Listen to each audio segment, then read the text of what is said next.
ये दिया, वचन दिया कि हम बना देंगे एनआरसी और उसमें से डिसाइड कर देंगे कौन फॉरेनर कौन लोकल है। और कट ऑफ डेट उन्होंने 71, जो भी 1971 के पहले आए उनको हम नागरिकता दे देंगे। ये राजीव गांधी के कहने पर उन्होंने कभी कुछ किया नहीं, बार बार सुप्रीम कोर्ट कहते रहे, उन्होंने कुछ नहीं किया। परंतु हमारी सरकार आने के बाद सुप्रीम कोर्ट ने हमको कहा कि कंटेम्प्ट पिटिशंस हम डाल देंगे यदि आप इसको नहीं करोगे। तो उसके आधार पर हमने किया और उसमें क्या पता लगा कि 9 लाख मुसलमान हैं जिनके पास कोई रिकॉर्ड नहीं है और 12 लाख हिंदू हैं जिनका पास कोई रिकॉर्ड नहीं है और दोनों बंगाली हैं। ये रिकॉर्ड में आई है। अब उसको अब छानबीन कर रहे हैं कि भाई सही प्रकार से हुआ है या किसी के पास रिकॉर्ड नहीं है इसीलिए आपने कर दिया, सब जांच चल रही है। परंतु सारे ज़्यादा अफेक्ट होंगे। अब जो प्रचार चल रही है वो ये है कि ये इन्होंने बीजेपी ने फैसला कर दिया कि हिंदू आएगा तो हम उसको नागरिक बनाएंगे, मुसलमान आएंगे तो नहीं बनाएंगे। अब पहले तो ये वो सोचने वाली बात है कि हिंदू के लिए एक ही देश है दुनिया में, वो है हम लोग, इंडिया है और कोई नहीं है। और मुसलमान के तो 51 देश हैं, वहाँ जा सकते हैं। और रोहिंग्यास के बारे कहते हैं कि रोहिंग्यास जो हैं वो आपके देश में आने चाहते हैं, हम आने नहीं देते। रोहिंग्यास ने 1944 में कहा था हमारे नेता मोहम्मद अली जिन्ना है, हम तो पाकिस्तान का हिस्सा बनने चाहते हैं। बर्मा ने बाद में, जहाँ रहते हैं रोहिंग्यास बर्मा, वहाँ उन्होंने कॉन्स्टिट्यूंट असेंबली बनाई। कॉन्स्टिट्यूंट असेंबली में इनका 2 नुमाइंदे को सिलेक्ट किया था और दोनों नुमाइंदे ने उस कॉन्स्टिट्यूंट असेंबली ने कहा हमें कोई दिलचस्पी नहीं है बर्मा का सिटीजन बनने में, हम तो पाकिस्तान का हिस्सा बनने चाहते, हम तो पाकिस्तान जाने चाहते हैं। उस समय ये कहा था। बाद में ना पाकिस्तान तैयार थी ना बांग्लादेश तैयार थी, तो फिर सब लोग कहने चाहिए इसको इंडिया जाने चाहिए। क्यों हमारे देश कोई धर्मशाला है कि कोई भी चटाई लेके यहाँ आकर लेट सकता है? 51 मुस्लिम देश हैं, उसमें नहीं जा सकते, परंतु हिंदुस्तान में ही आना है। तो मैं समझता हूँ कि इसमें हम हिंदुओं के लिए कोई प्रेफरेंस देंगे तो इसमें क्या बुरी बात है। अभी फैसला तो नहीं हुआ, तो मैं अपनी बात बता रहा हूँ। मुझे कोई पूछेगा कि हिंदू कोई दुखी होकर दूसरे देश में नरसंहार हो रहा है, इससे भाग के आ रहे हैं, तो उनको कई जगह नहीं मिलेगी तो हम ही देंगे। अफ्रीका में इंग्लैंड ने एक दिन, नहीं, अफ्रीका में सारे जो कीनिया, जोमो केन्याटा, ये सारे लोगों ने हिंदुस्तानियों सबको निकाल के भगा दिया था। गुजराती बिजनेसमैन, पले प्रकार अनेक हिंदुस्तानियों को उन्होंने भगा दिया था। उनके पास, सबके पास ब्रिटिश की पासपोर्ट थी, ब्रिटिश की सिटीजनशिप थी, पर ब्रिटेन ने कहा कि हम छोटे देश हैं, हम कैसे लेंगे आपको, दरवाज़ा बंद कर दिया था। तब हम भारत देश ने कहा कि आखिर में आप सब हमारे लोग हैं, तो हमारे देश में उनको हमने बुलाकर उनको नागरिकता दी थी।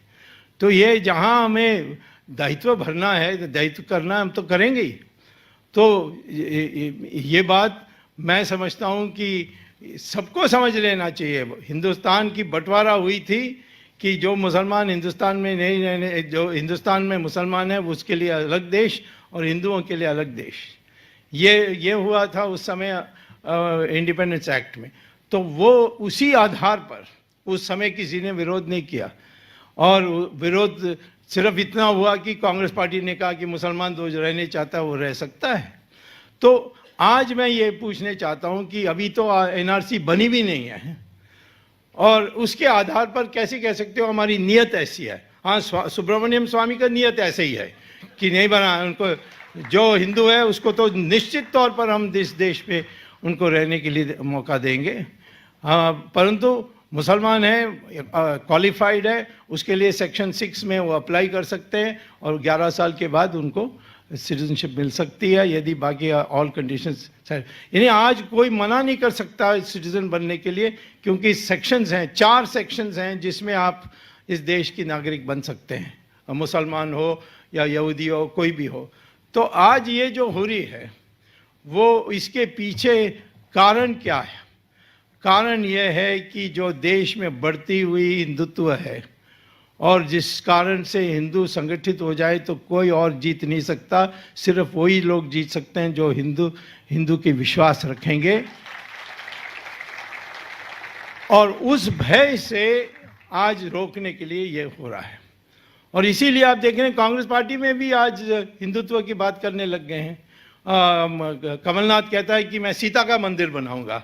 इन लोगों ने राम का मंदिर बनाया है, मैं सीता का मंदिर बनाऊंगा। और ये राहुल गांधी कहता है कि मैं ब्राह्मण हूँ, और उन्होंने जनेऊ पहना पर अपने यानी छाती के साथ नहीं पहना, ये बाहर पहना, बाहर पहन के आए, कहा कि मैं जन्म से ब्राह्मण हूँ। ऐसा कोई होता ही नहीं है, जन्म से कर्म से ब्राह्मण होता है। जो ज्ञानी और त्यागी होता है वो ब्राह्मण होता है। और राहुल गांधी तो कोई ज्ञानी नहीं है, कोई एग्जाम पास नहीं किया उसने, और त्यागी का तो सवाल ही नहीं है। हर 15 दिन वो चले जाता फुकेट या लंदन या कहीं और, यहाँ होता नहीं है।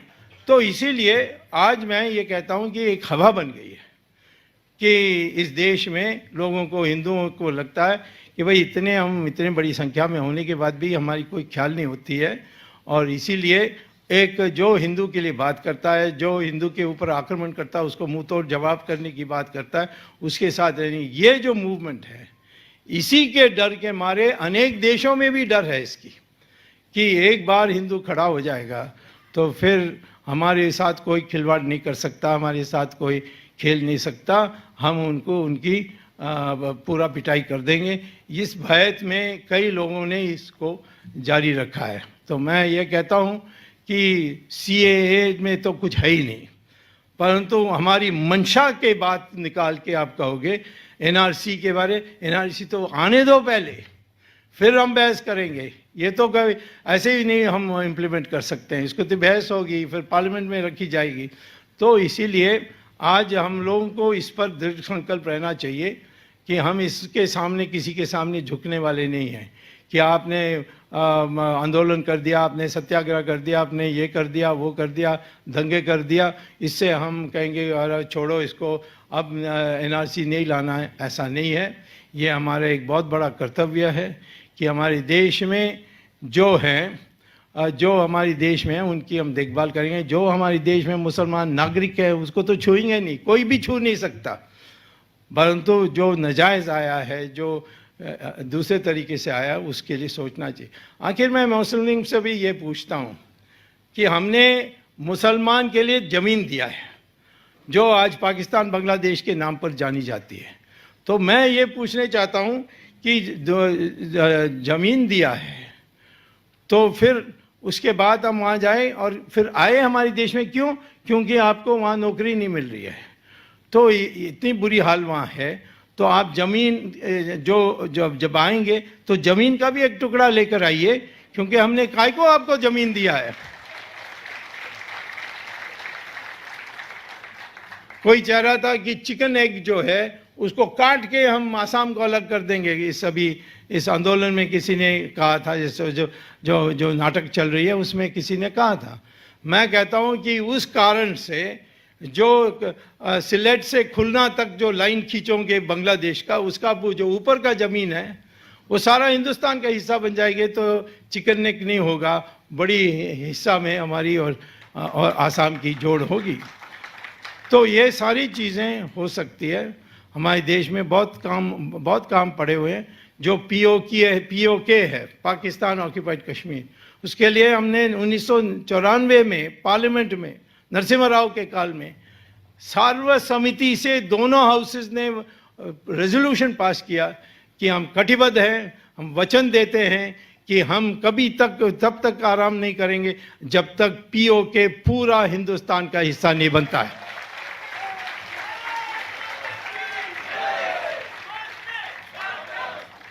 ये है वीर सावरकर की जी जो भावना थी, और भले वो उनको इतना यातनाएं, इतनी कष्ट उठानी पड़ी, और धीरे धीरे उनकी नाम दोबारा हमारे देश की जो स्वतंत्र पाने में जो जिन्होंने योगदान किया उनके प्रमुख में नाम आया है।